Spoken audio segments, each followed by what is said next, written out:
నమస్కారం. Advocate Vijay Gopal, Telangana high court.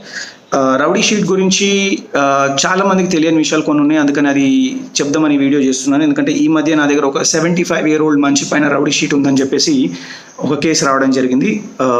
So ఇది గుర్తుపెట్టుకోండి, రౌడీ షీట్ అనేది మీ మీద ఓపెన్ చేయాలంటే మీ మీద 3 సార్లు కోర్టు నుండి మీ మీద శిక్ష నిర్ధారించబడి ఉండాలి. You should be convicted by the court of law at least 3 times for you to be called a habitual offender.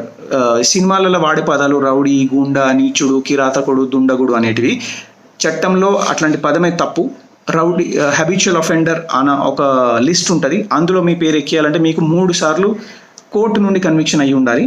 అంతేగాని మీ మీద 3 కేసులు ఉన్నాయి, 5 కేసులు ఉన్నాయి, 6 కేసులు ఉన్నాయి, 10 కేసులు ఉన్నాయి అని చెప్పేసి పోలీసు వాళ్ళు మీకు కనీసం ఒక కాగితం ముక్క ఇవ్వకుండా మీ మీద ఒక రౌడీ షీట్ ఓపెన్ చేసేసి మిమ్మల్ని అయ్యిందని కాదని స్టేషన్కి రప్పించి పిలిపించి ఎస్ఐ మారితే ఒకసారి, సిఐ మారితే ఒకసారి, కొత్త ఏసీపీ వస్తే ఒకసారి, డీసీపీ వస్తే ఒకసారి, పండుగ వస్తే ఒకసారి, పబ్బాలు వస్తే ఒకసారి వచ్చి కనవాడు, స్టేషన్లో కూర్చో, గణేష్ చతుర్థి వస్తే 10 రోజులు స్టేషన్లోనే ఉండు, ఇవన్నీ చెల్లవు. ఇవన్నీ చట్ట వ్యతిరేక పనులు.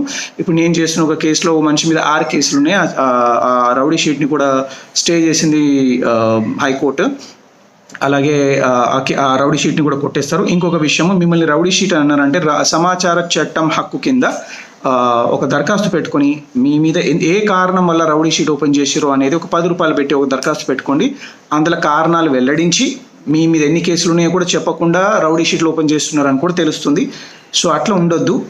అనవసరంగా ఇట్లాంటి పేర్లు పెట్టించుకొని మీరు ఒక హ్యూమిలియేషన్కి గురి కావద్దు. 3 కన్విక్షన్స్ ఉంటేనే కోర్టు నుండి మీ మీద రౌడీ షీట్ ఓపెన్ చేసే హక్కు. దాన్నే హ్యాబిచువల్ అఫెండర్ అంటారు. రౌడీ షీట్ అన్న పదమే తప్పు. సో అది గుర్తుపెట్టుకొని, ఒకవేళ మీ మీద 3 కన్విక్షన్స్ లేవు అంటే, మిమ్మల్ని పోలీసులు సతాయిస్తున్నారంటే రౌడీ షీట్ అన్న ఒకటి ఓపెన్ చేసి ముందుగా కుదిరితే ఒక సమాచార హక్కు చట్టం కింద ఒక అప్లికేషన్ పెట్టుకోండి. లేదన్నా కూడా దాన్ని హైకోర్టులో ఛాలెంజ్ చేసుకోవచ్చు. ఇది మీ హక్కు, తెలుసుకోండి. Thank you. నమస్కారం. అడ్వకేట్ విజయ్ గోపాల్.